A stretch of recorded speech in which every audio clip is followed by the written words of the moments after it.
Welcome to Retirementals, a podcast that dives headfirst into the issues facing the financial sector at the intersection of investment, technology and financial advice.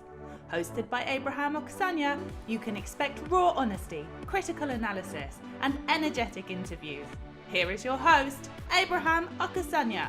All right, hello and welcome to Retirementals. I'm Abraham Oksanya and I'm so delighted to have you all here on the podcast today. Now, just before we dive right into the podcast today, we've got a fantastic session, an episode planned for you.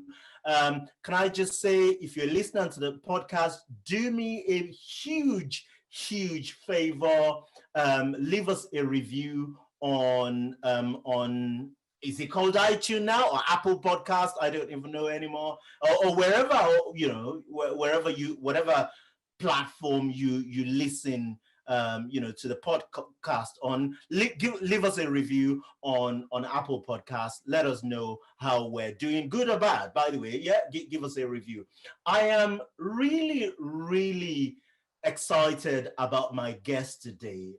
It's someone that I have looked up to for many years since I stepped into this industry, and dare I say, he is, I consider him a friend, an inspiration, to me personally in my journey. He was one of the very few platform CEO who gave me a time of day when I came on the scene a few years ago. I'm talking about none other than the legendary David Ferguson. David, welcome to Retirementals. Well, welcome. As an extraordinarily kind introduction. Thank you very much.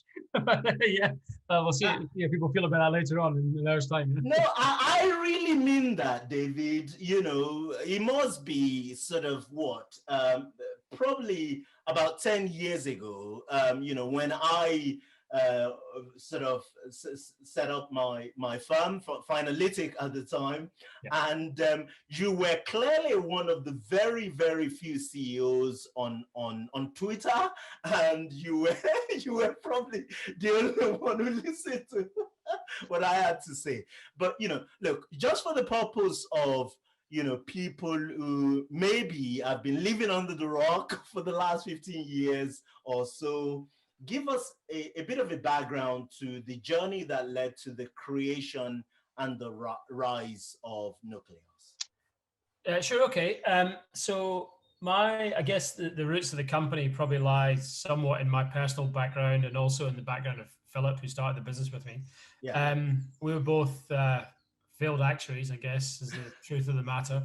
And we worked for a couple of life companies and asset managers early in our career. And I was also a bit of a technology geek. And it just struck me really early on, actually, when we were in our mid-20s, that the industry was set up really badly against the customer and also quite badly actually against advisors as well. And it's obviously long before the RDR and like that. And we thought it'd be so much better if instead of getting paid commission by providers to sell their stuff, if advisors were paid by the clients to put advisors on the same side of the table as clients, basically. And if we could create this kind of technology and operational infrastructure to encourage that and catalyze that, that would be a really good thing to do. And we started thinking about that back in the late 90s, in about 1998, I think. And a long story short, it took us 8 years, I guess, to get started, but we get started in 2006, and kind of here we are, 15 years, almost 15 years up, a couple of months time, maybe 15 years later. Yeah. So really what it was about was saying the advisor is the most trusted and important relationship with the client in this whole chain. Nobody really cared that much about the products. It was much more about the kind of trust and reassurance and that sort of stuff that the advisor could provide the client with. And I think that's remained true really throughout, to be honest, Abraham. I'm really pleased we've never really deviated from that principle, and things have come and gone and trends have come and gone somewhat in that time. But ultimately, is that how can we make, what can we do to make the advisor more effective for the customer. That was kind of what it was all about, and remains very much true today. Incredible. I'm interested in some of the early stories, right? So if I remember this correctly, I might be wrong on this. So you and Philip were running your consultancy, marketing consultancy called Abacus at the time, and you obviously were consulting for live companies. Maybe AXA, I remember around the time. Again, correct me because this might not be true.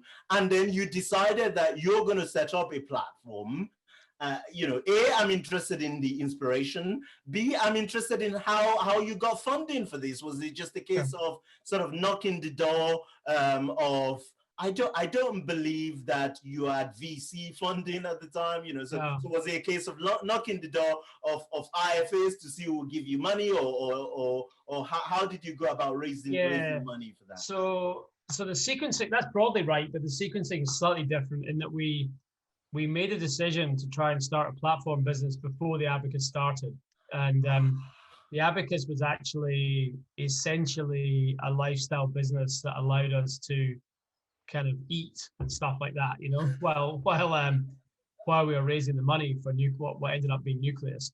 Now, we didn't know at the time it was going to take quite so long. So I think, I can't remember actually, but I suspect when Philip and I went into the Abacus, we thought it was probably for a year or 2 or 3 years while we got the funding together. And as it turned out, it was for 7 or 8 years, but and we had a lot of fun doing that actually. And as you say, we did sort of strategy, product design, and marketing consultancy for most of the insurance companies in the UK and many of the asset managers.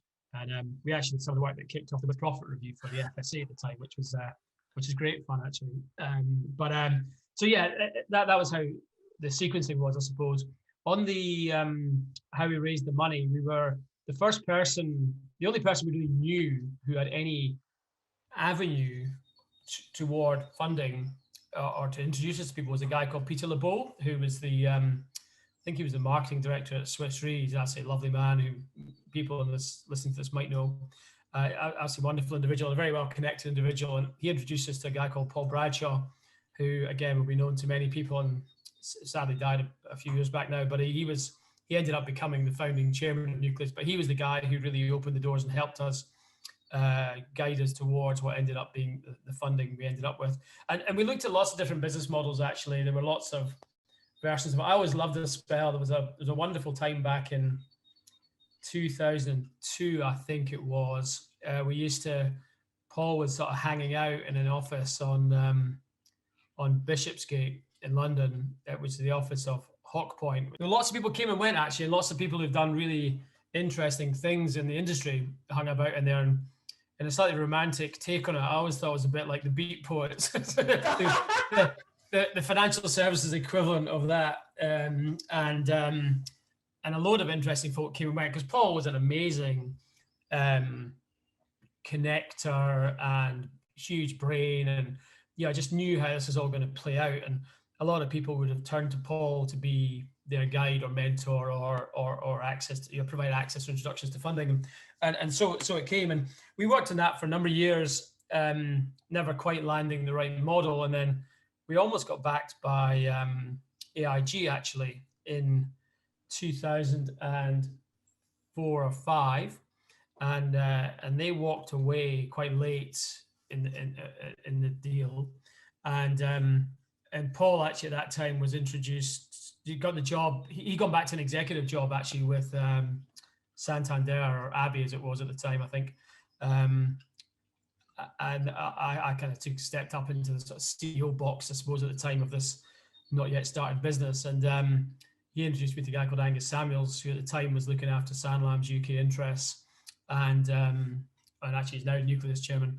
And he really liked the idea, and essentially we put together that version of the business plan, which was this, essentially a business that gave advisors a probably unprecedented influence over a platform.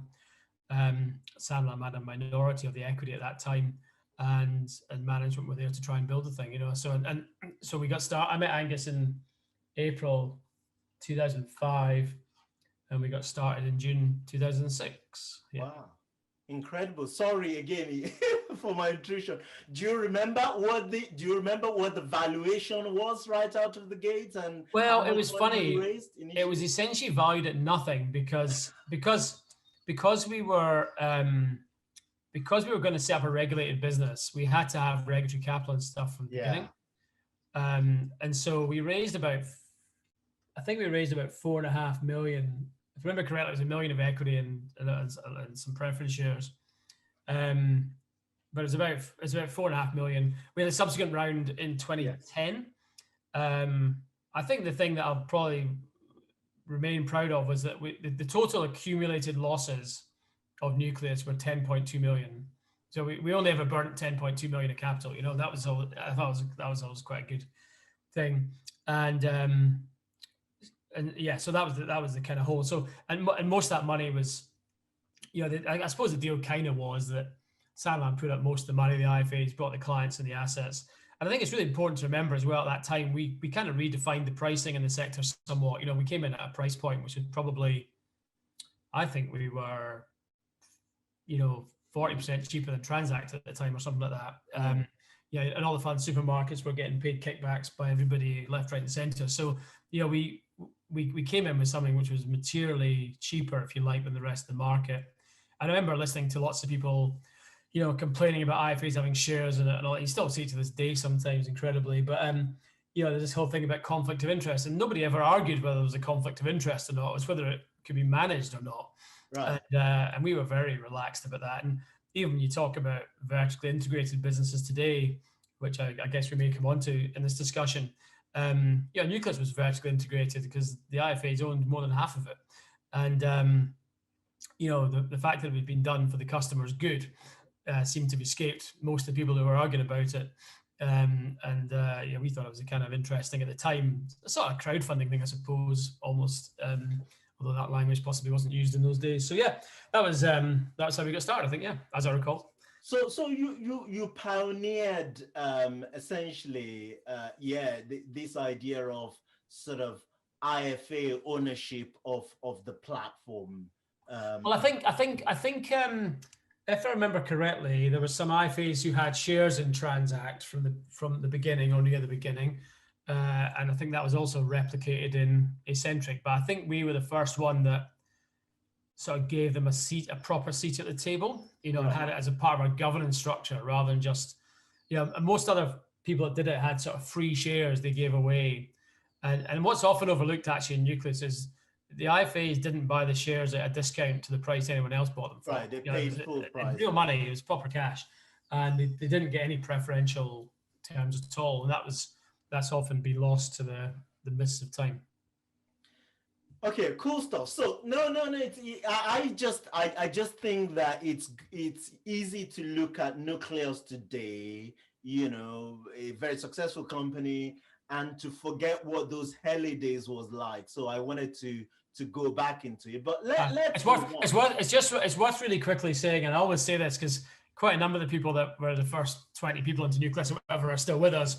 And it's also fair to say that it was obviously utterly hellish at times as well. You know? we all got sort of fond memories of some of it, but it was also, there's some pretty shocking times in there as well. But there you go. It's natural at a startup, I think. Incredible stuff. So now let's move on, you know, to the elephant in the room, so to speak. So you which is the sale of Nucleus to James A. You were in the room where this all happened, and I'm fascinated about how the story went down. So was it just a case of Richard Rowley, who runs, you know, James A, called you up and said, David, I'm going to buy you. And then you say, go flip yourself. And then he goes, no, seriously, I want to buy you. And then you said, you know, back and forth, right? And then you said, well, if you're really serious about it, I've got to put it to my shareholders. How did this happen? Tell us. Yeah, so it was nothing like that.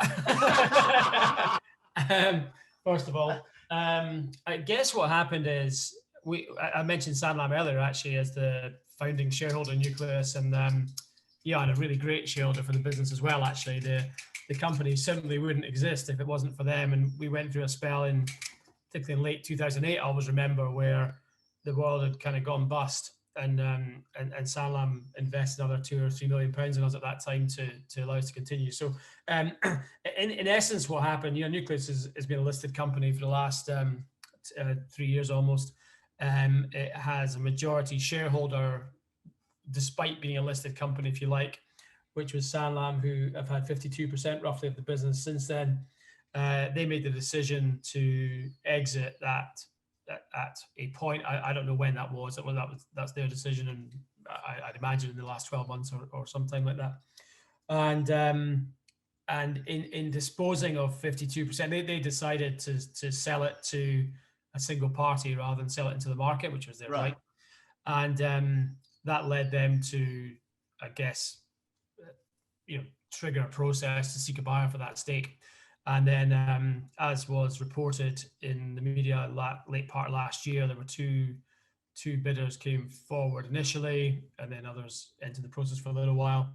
And so I only met Richard, in the due diligence phase in December or something like that. So the process was initiated by Sanlam, and then essentially came to our board. And the way it works is, as a public company, certainly you become basically bound by the takeover panel at that point.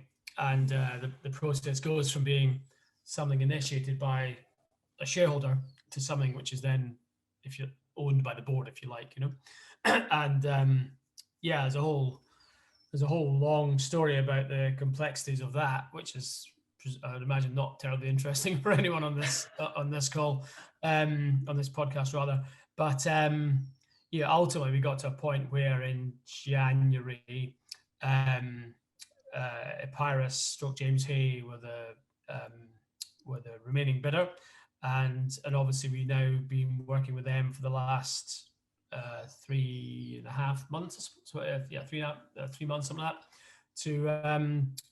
to work through the next steps. But it's also very interesting and worth saying that as a process, which is a private takeover of a publicly traded firm, there's actually quite a lot of very strict rules governing what can and can't be discussed between the parties at this stage until the deal completes. So the expression we started using back in December, actually, I think it was, when this was all kicking off, was to get comfortable being uncomfortable, because it just is a lot of uncertainty around the place, and whether that's for our staff and people that work at Nucleus, whether it's for advisors use Nucleus, whether it's for suppliers, whether it's for myself, whether it's just the way it is, and we're still in that period right now. So it makes it for some people, I've found that really difficult, because some people like to have more definition in their lives, if you like, and I can completely understand that. And equally, some people are happy to sort of roll the dice every day in the way they live their life, and take each day as it comes. So we are in this kind of interesting but uncertain time just now, which is, I think everybody, frankly, all parties would rather that wasn't the case, but it's that thing, when you have to live by the law, it tends to matter to people, which is the way it should be, So that's where we are. Yeah. No, it's incredible. It's certainly an emotionally challenging time, or challenging more than emotionally for many people, and it's a sensitive conversation, right? So the thing I'm trying to get my tiny little head around is the public valuation of Nucleus, right? And why there is this perception, that why Nucleus, for instance, is worth, less than, maybe about around a tenth of what the likes of AJ Bell or AJ Bell or Transact might have. They might have 3 times your asset, but in terms of the actual valuation, it's 10 times that. And I'm thinking, from your point of view, what's the driver behind this?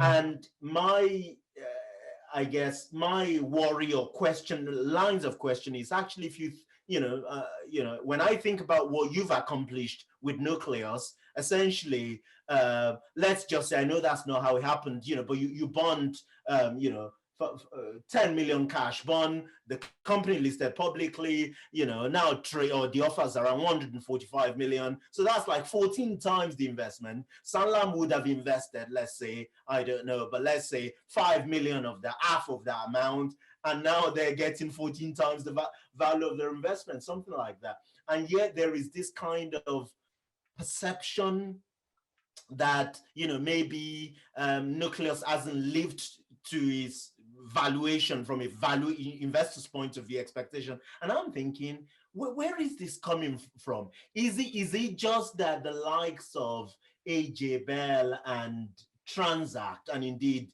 Hargreaves Lansdown, right, all of them worth over $1 billion in valuation, they've just set this outlier expectation for the market around platform? No, I think there's a few things people look at. I mean, in the end, the valuation is driven by, it's obviously multiple profit in the end, right? That's the key thing, right? And those numbers themselves, the profit will tend to be a function of scale, because the way these businesses work is that there's substantial operating leverage emerges in them. Operating margin emerges quite quickly once you get past a certain point of scale. And Nucleus is probably, at that point or near to that point now, where we felt the outlook, and particularly when we bought the Genpact business in December, we were very happy that was set to improve the financial scalability of the business, if you like. Then when you come to the scale piece, it's really, obviously that's a function of flows effectively. And we definitely went through a spell where our flows were not keeping up with the market in terms of what were being achieved by the businesses you mentioned. And I think we got, the market, chose to penalize us for that in the way they looked at the stock. And I guess that in some respects led us to today's situation. So I think, if you look at the multiple that Transact is on, say Integrafin's on, versus the multiple Nucleus is on, I think it's maybe only twice as much or something like that. Right. But in terms of margin, sorry. No. Right. So it's like if we're valued now on, I should know the numbers off the top of my head, but if we're valued on 20 times earnings or something like that, they're valued at 40 times or whatever. Right. They've also got their earnings are much greater because they're further down the road. And what's quite interesting is that Nucleus is actually bigger in terms of assets at the same duration since inception than Integrafin was. So this is a 7-year older business than we are, obviously.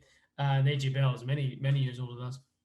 And but for whatever reason, I think if you go back to 7 years ago, I suspect Integrafin was probably worth 150 million or something. I don't know, but it was obviously privately owned. But I'd be surprised if it wasn't priced similar. I think where Integrafin and AJ Bell are is they've got past the proof point of we can deliver scale. And actually, we can deliver scale without doing what life companies do and incur another £100 million of cost. So it's, whereas Nucleus has got that promise, but hasn't been able to demonstrate that yet. And I think that's probably the main reason why there's that differential. And I think that's. I suspect if you looked at the asset management industry, other comparable sectors, you see the same sort of dynamics. So it's interesting. Leads me to the next question, which is: do you think that you went public too early?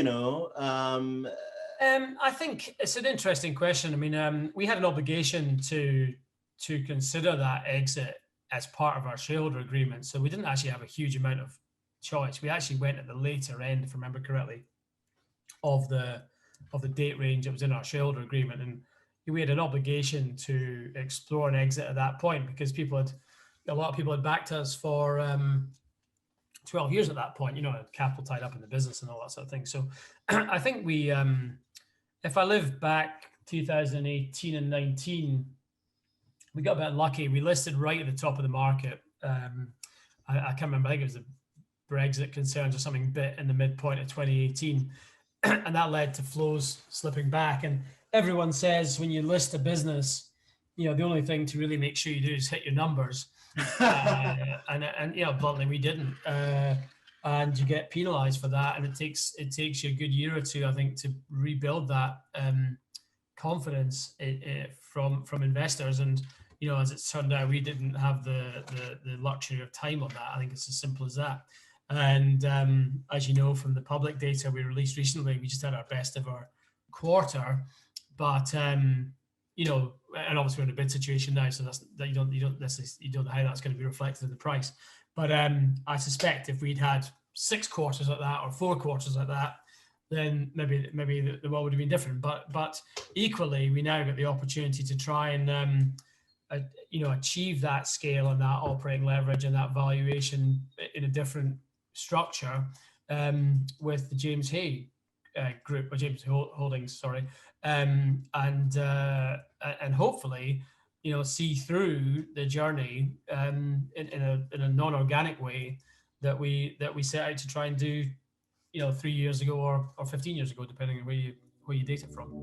Now a word from our sponsor. Nikki Heaton-Jones is the Managing Director and the Chief Investment Officer at Betafolio, the high-tech, low-cost, discretionary model portfolio manager. Nikki, there are many flat-fee, retainer-based model portfolio services out there. Why is Betafolio pioneering this approach? I think we're more than a flat fee model portfolio service. We're a true investment partner. We're offering a full investment service to advisors and taking it to a deeper level. We don't just want to push a button and send an investment template. We're building technology and processes so that we can support advisors at the individual client level with client portfolios on real practical issues like cash management and decumulation and lots of other areas that are associated with actually implementing a financial plan rather than just providing a model portfolio. So that's where I see us as being pioneering and perhaps taking the MPS products to a new level. Thank you very much, Nikki. I just like your honesty and candor about this, David. Obviously, it's a challenging time for many members of your team, and there is, not an insignificant voice within Nucleus who maybe aren't comfortable with the deal, and they've said publicly, but the deal's now been turned into, effectively a takeover bid. What does that mean? Does that mean, what does that mean? Yeah, it's just a different mechanism. So the original method, sorry, I'm not an expert in this at all, but I think there are 2 ways you can basically effect a takeover in this type of business. One is what's called a scheme of arrangement. And that was the method that was being pursued until a few weeks ago. And then James Hay switched to a takeover offer.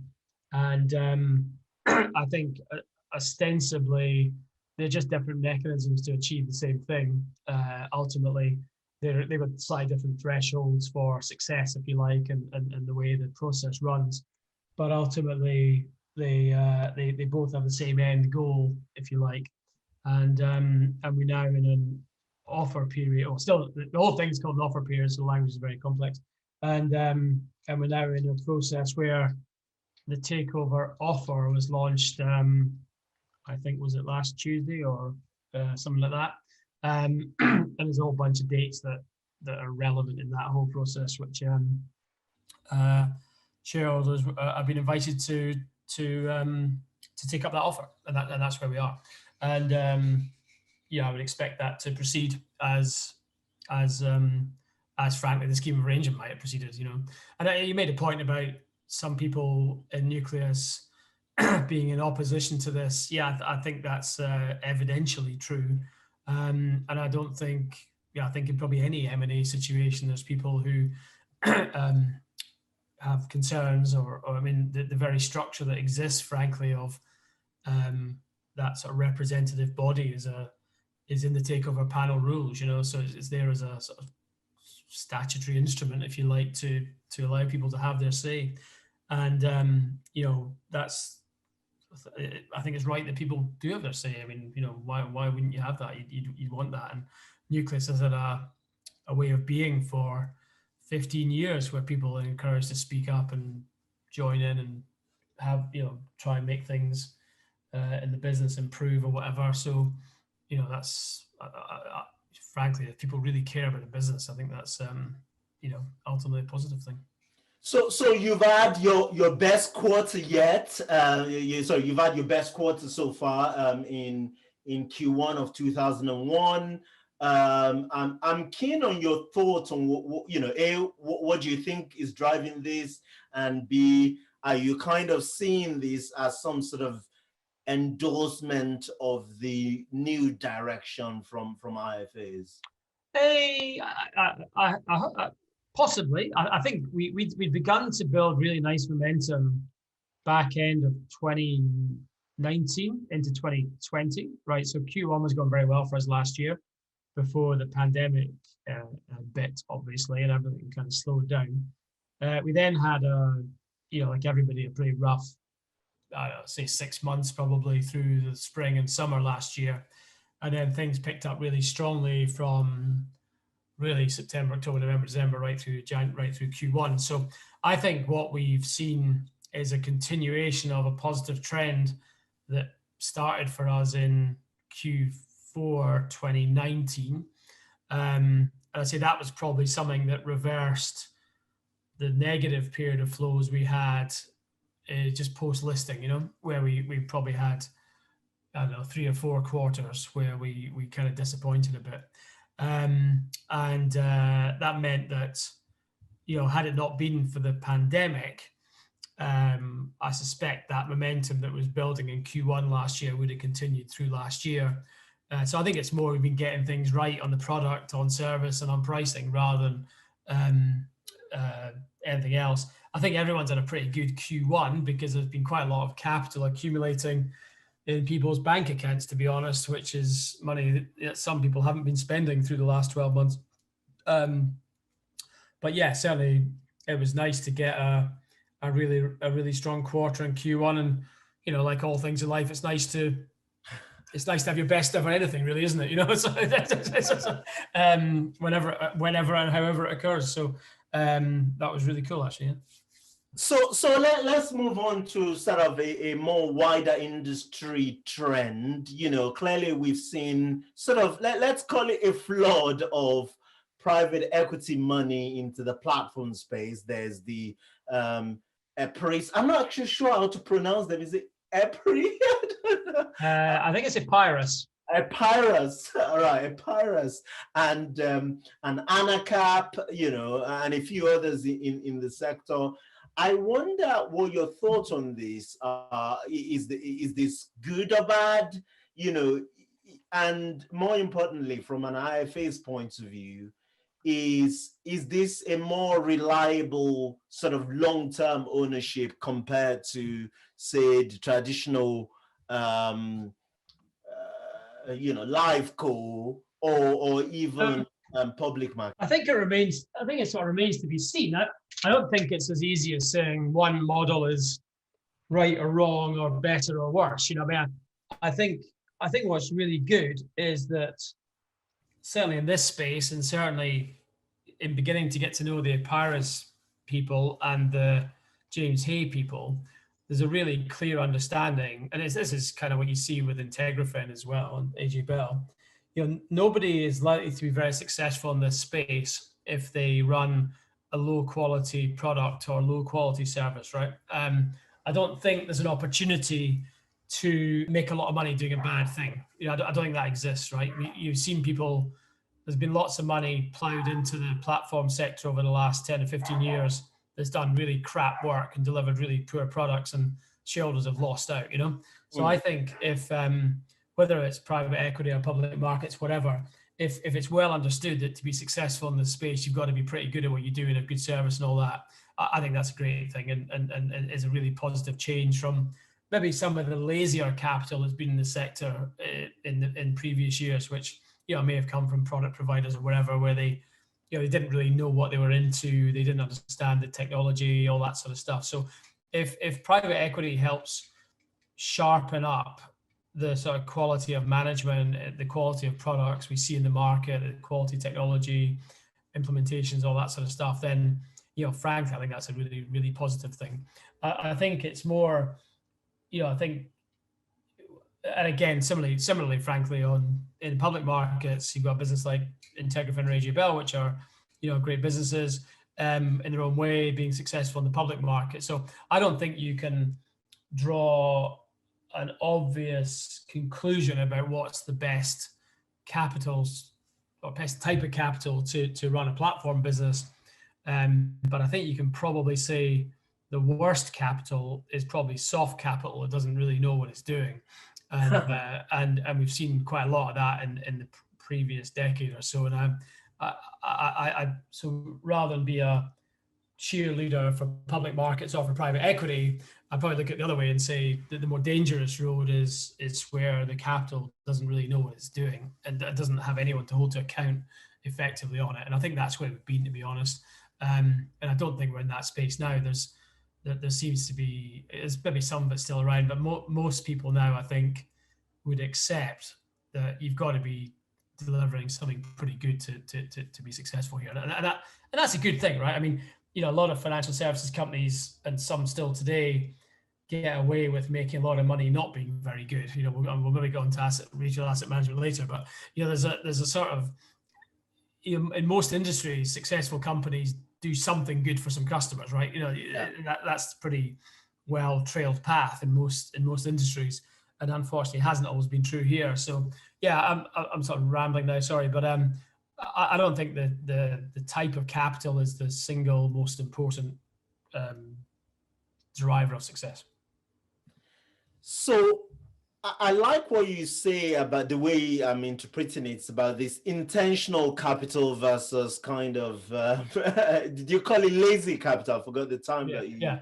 Right. So we're seeing this trend towards, you know, sort of vertical integrated model, but coming from the asset manager side of things.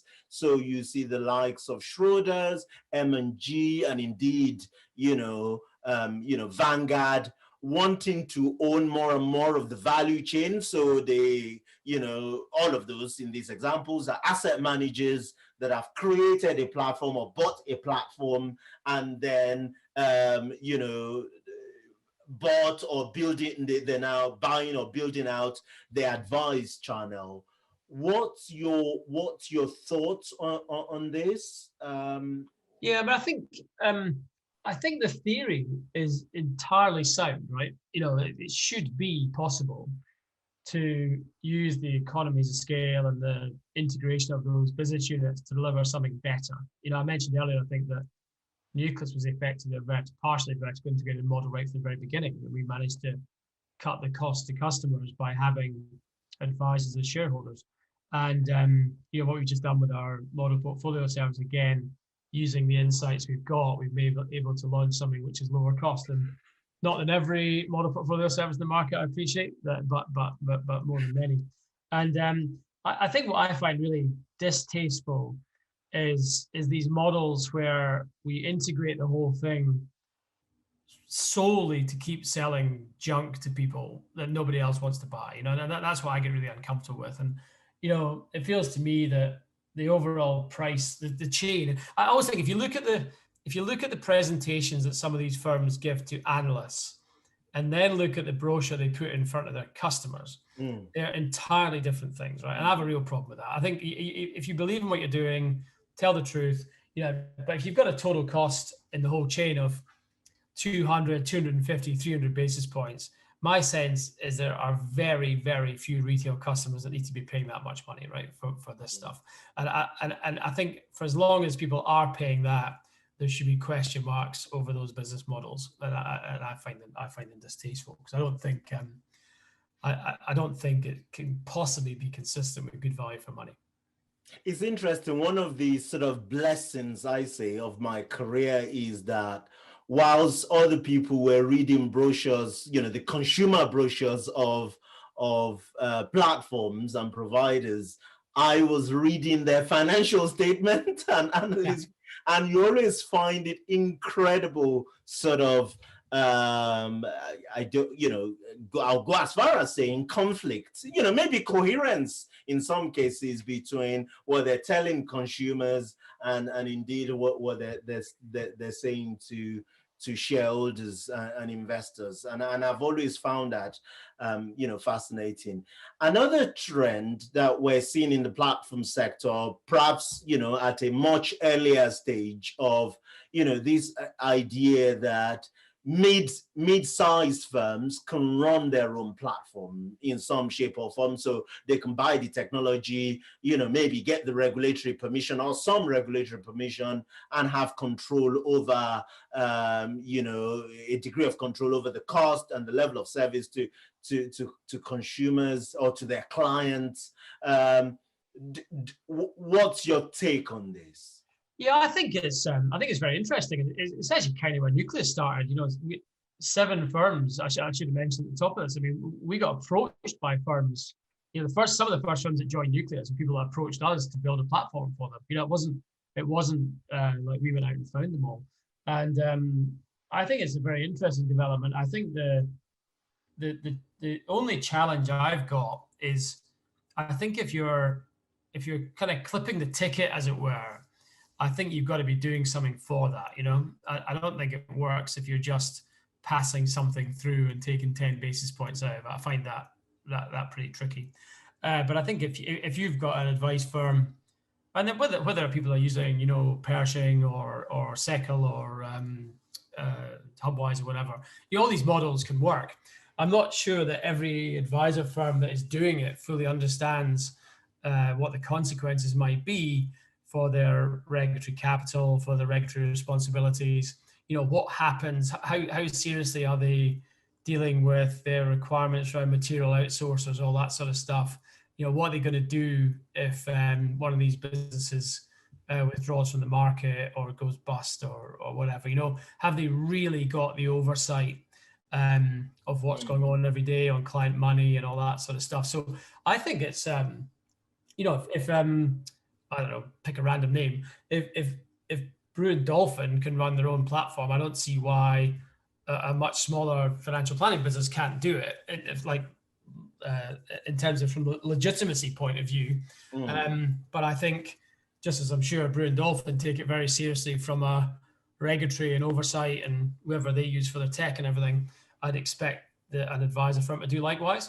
And I think that's where I don't think there's a huge body of evidence yet to demonstrate that's being done, and it may well be being done, but I don't think it's not obvious yet that this has been a success, because it's a reasonably new approach for most people, and we probably won't know for another few years perhaps whether this is going to work. Because if you get a scenario where this works just now because you think you can charge 35 basis points for a platform, and let's say the platform market prices at 20 basis points, well, is it okay if you just still also take 15 basis points out of this still, or do you have to now make it 20 bips and then you can't afford to do it anymore? And there's a whole how does that, how durable is it, remains to be seen, I think. And there's a long history of IFA firms developing software, tools, stuff like that.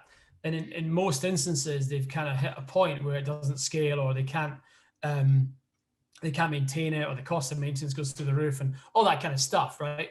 And equally, I think if you're a financial planner and a successful financial planner, that's kind of what you are, right? If you want to be a platform as well, that's legitimate, but you've got to have the expertise to be a platform as well, because it's it just isn't. I mean, people. You hear people say platform's just technology, and at one level that's true, right? At another level it's just not, because there's thousands of operational processes going on that you've got to understand underneath the bonnet. And similarly, I remember speaking with John Baxter years and years ago. Yeah. When I think he built some great stuff with I think Giles Pidcock, I think back in the day, to do sort of cash flow modeling basically on spreadsheets, which was really at the time was amazing, you know. But ultimately, I guess maybe they still do it that way. I don't know, but it's these things have tended to become productized. You know, proper software teams working on them now, and I'm always just slightly wary what people's motivations are to get into this stuff. And if it's to deliver something much better and more efficient, then great. I think in instances it's just to make a bit more money without taking any more responsibility, and that's a bit less comfortable for me. And I think this is fascinating because, I almost feel conflicted about this, right? You know, on the one hand, I understand, you know, the dissatisfaction that advisors might, you know, find with platforms, right? With the sort of mainstream platforms that they use, you know, and I understand as once a small business owner that, you know, that kind of natural tendency to want to just, you know, break down the door and do it yourself, right? On the other, I think we have to face the reality that advisors are not tech companies. And, you know, added to that, all the regulatory sort of, you know, things that you just had added to this. And I don't know is the honest answer where this is all going to lead. I mean, and then you look at, you know, some of the platforms that have been trying to do this for years haven't sort of scaled in a meaningful way. You know, so no, I think it'd be interesting to see, you know, to see. I think that's right. It's a really interesting thing because it's, you know, you get this thing where it's quite appealing to want to have more control. I totally get that, right? Yes.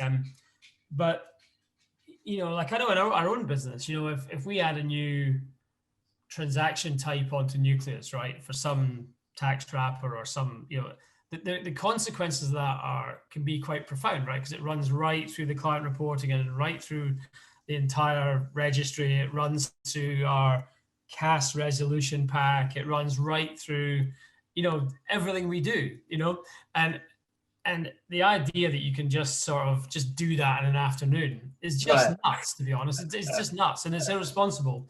And anyone that says that doing that is easy is bluntly full of shit. You know, it's not true, you know, and I don't buy it. And there's a tendency to think, oh, it's just that or it's just that. These things are operationally very complex businesses, whether people like to believe that or not.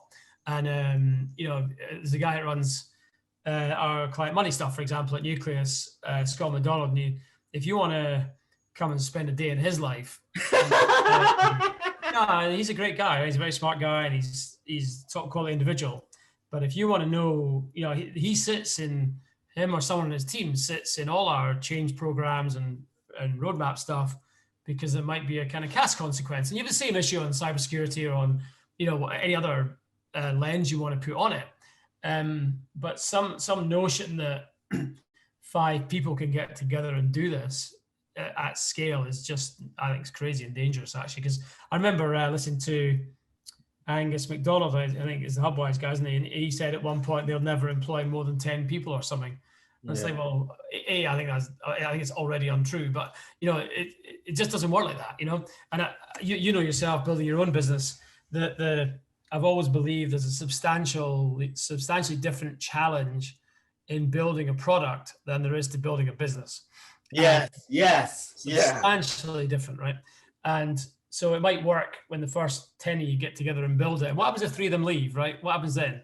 And then the other guy, and then you have, you know, people's lives change and they want to change their working patterns or whatever it is, you know. And to create something that actually works every day and doesn't fall over when the first guy, you know, decides for a change of career or whatever, is not the same as knocking something together in a, you know, in 3 months or whatever. So I sort of, I'm a great enthusiast actually for that advisor influence and control over how these things should be. And we built Nucleus entirely like that, and all the roadmap stuff gets massively informed and influenced by that.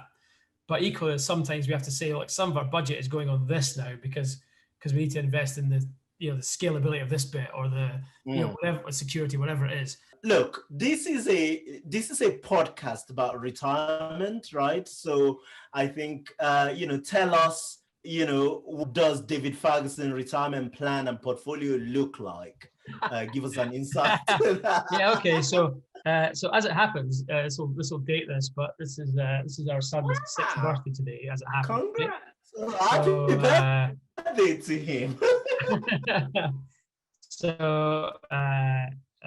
So my personal plan is to be doing something meaningful and full time until he leaves school, which is, I guess, 12 and a half years away or something, by which time, should I be spared, I will be 63 years old.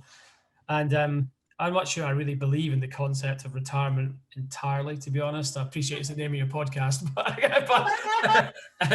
I don't think, I don't like the idea of stopping doing this stuff entirely. I don't think that's my thing.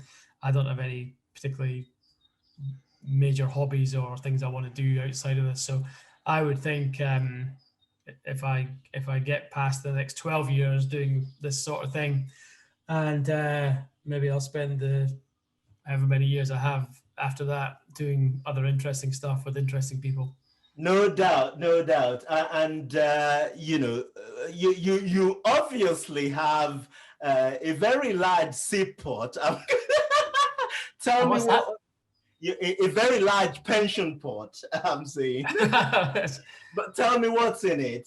Sort of funds, asset class wise, what do you invest in? So our, I'm not terribly active in this stuff at all, actually. So our assets tend to be sitting in index funds, Nucleus shares, or defined benefit pension schemes from my earlier days. That's probably it. It's not very complicated or exciting, I'm afraid. And yeah, I find it fascinating, right? You know, I mean, you know, people in asset management or investment industry generally tend to have incredibly, maybe the ones I meet tend to have incredibly simple sort of, you know, portfolio, which is interesting. I think, you know, yourself in your own business, you end up being overexposed to your own single stock, right? And I think that makes quite a strong argument to do something pretty vanilla with the rest of it. That's how I look at it anyway, in a simplistic way, you know. And obviously, if I had lots of money kicking about, I'd obviously invest it in Nucleus IMX as our new, which is a very wise solution for anyone looking for something that's better value and a bit more personal. Yeah, no, it's incredible. I really want to talk about IMX and how you are, you know, sort of changing the landscape on that. So you have 1 minute. Go on. Yeah, basically, we took all the lessons in that from the institutional market.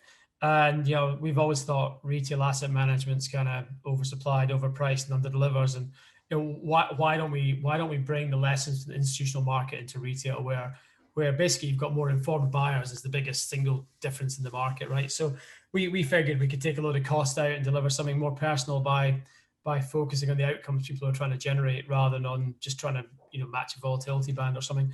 Yeah. So we've been working on it for 2 or 3 years, maybe a little bit longer. It went live properly in 1st of January. We're getting some nice traction now. Yeah. So I think it's a really valid addition to the market. Actually, I think it's sufficiently different to a whole bunch of Me Too solutions. And I think it's got a really good place in the market. Actually, I'm excited about it. I think that whole joining up of technology, you know, outcomes, portfolios, monitoring, how the tech, you know, keeps you on the with the right probability of success, I think is a pretty big part of financial planning going forward. So if IMX is a stepping stone towards that, then we're pretty proud of that. Yeah. Good stuff. Incredible stuff. Final question, a little bit unfair, right? You know, but, you know, what's next, for you? You've been a pioneer and inspiration in the sector. What's next for David Ferguson? What is next for me? Right. So next is I'm going to go and make a burger and chips. Son's birthday, and I'm going to pick up my mum. Who's going to come around and give him a birthday present. And then I'm going to get back to, as best we can within the confines of our current construct, working with Richard and the guys at JMC on how we're going to make this thing into the best platform in the UK. So that's on my agenda. Not all this afternoon, I'm happy to say. We'll probably run out of time, but that's what we're trying to do. Incredible stuff, David Ferguson.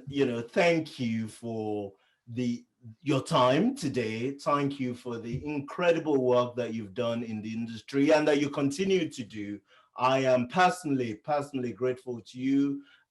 As I said, you've been an inspiration, and I look forward to what's to come. So David Ferguson, thank you very much. Thank you very much. It's great to spend some time with you, Abraham. Great stuff.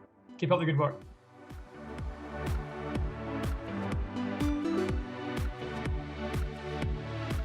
I'll be remiss if I don't thank my incredible team who worked very hard to put this program together, led by my producer, Hannah Dickinson. Thank you very much, guys. I'd like to thank our sponsors, Timeline app, the retirement planning software, and Batefolio, the high-tech, low-cost flat fee model portfolio manager. And to you, our listeners, thank you for your time. I hope you've had as much fun listening to the program as we have making it. You can find more about the show at retirementals.co.uk, and you can follow me on Twitter. My handle is Abraham on Money. Until next time, thank you and goodbye.